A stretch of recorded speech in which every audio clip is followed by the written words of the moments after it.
Have you ever noticed something strange in love? When you don't care too much, when you're relaxed and calm, people seem to treat you better. They reach out more. They try harder. But the moment you start to truly care, the moment you become more invested, everything shifts. Suddenly, they pull away. They go cold. And you're left wondering what just happened. This confusing pattern has a psychological core. It's all about the sense of need.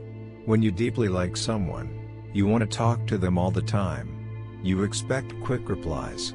You might write them long messages, shower them with praise, try to prove how sincere you are. But here's the problem. When your level of need becomes greater than theirs, you lose your power in the relationship.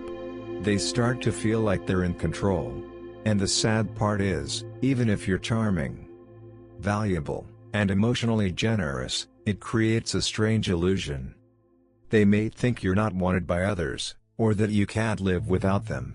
They may believe they're the ones with more options. And when that happens, your worth in their eyes begins to shrink. This imbalance shows up in many subtle ways. Like when you always put their feelings first. When you listen to everything they say and go along with whatever they decide. When you let them set the tone. You're not just being kind. You're handing over all the power. You're no longer an equal.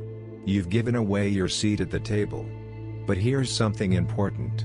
Need itself isn't bad. In any close relationship, some degree of need will always exist. You can't build a connection without it. The goal isn't to eliminate your need entirely. It's to learn how to manage it. Ideally, your needs should be equal to or just a little less than theirs. When that balance exists, mutual respect can grow. But controlling your need isn't about pretending. You can't just act cool and hope it works. Real control starts with awareness. It's in the way you carry yourself. The way you respond, not react. Take something simple, like how fast you reply to messages. Or how excited you are to see someone unexpectedly. Those little reactions can give away your inner state. So how do you keep that sense of balance? First, remind yourself of something basic but powerful. No matter how attractive someone is, how well they speak, or how impressive they seem, it doesn't mean they're automatically better than you. You're not here to win them. You're here to connect, to share. When you carry this mindset, your energy changes. You become less affected. You stop needing their approval to feel good about yourself. Second, shift your thinking toward value. Think of yourself as someone who brings value into the relationship. You're not just looking to receive. You're giving your time, your presence, your energy. You're sharing your life without expecting anything in return. This attitude creates confidence, not desperation. Even people with high standards can sense this. They can feel the difference between someone trying to impress them and someone offering genuine connection. When you act from this place of self-worth, people are naturally drawn to you. Now let's talk about another deeper layer, the desire to control.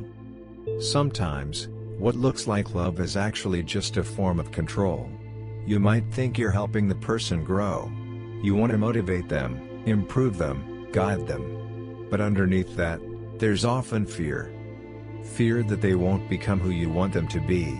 Fear that if they don't change, you won't be loved the way you want.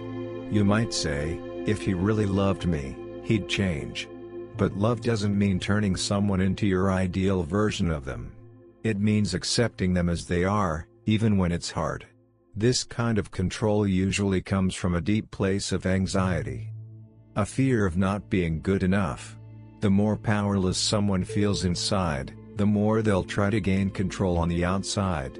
That's why many people chase success, beauty, or money. They believe these things will protect them from rejection. They think, if I'm perfect, no one will leave me. But relationships don't work that way. You can't buy love with perfection. You can't earn loyalty by changing yourself to fit someone else's mold. And if someone only loves you when you're flawless, that's not real love, it's projection. From a psychological perspective, all relationships are mirrors. What you love or hate in another person often reflects something inside yourself. Sometimes, you fall for someone soft and gentle because you were never allowed to be that way growing up. You see in them a part of you that was once lost. But if you're not conscious of it, that same softness might start to annoy you later. Because deep down, you were taught to reject it. That's why true intimacy can be so challenging. It holds up a mirror and shows you not just what you want, but also what you're missing, and sometimes, what you're afraid to see. But here's the beauty in all this. When you become more whole inside, you start to see others more clearly. You stop projecting your unmet needs onto them. You stop needing them to fix you or prove your worth. You simply love.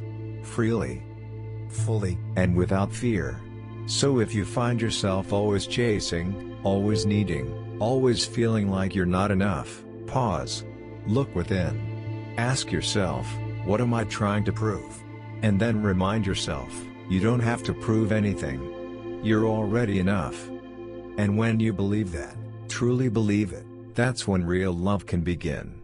If this spoke to your heart, subscribe for more love psychology and real talk on emotional attraction. Hit the bell so you never miss a new drop. Have you ever felt someone pull away the moment you cared more? Let's talk about it in the comments. Share this with someone who needs to stop chasing love and start standing in their power.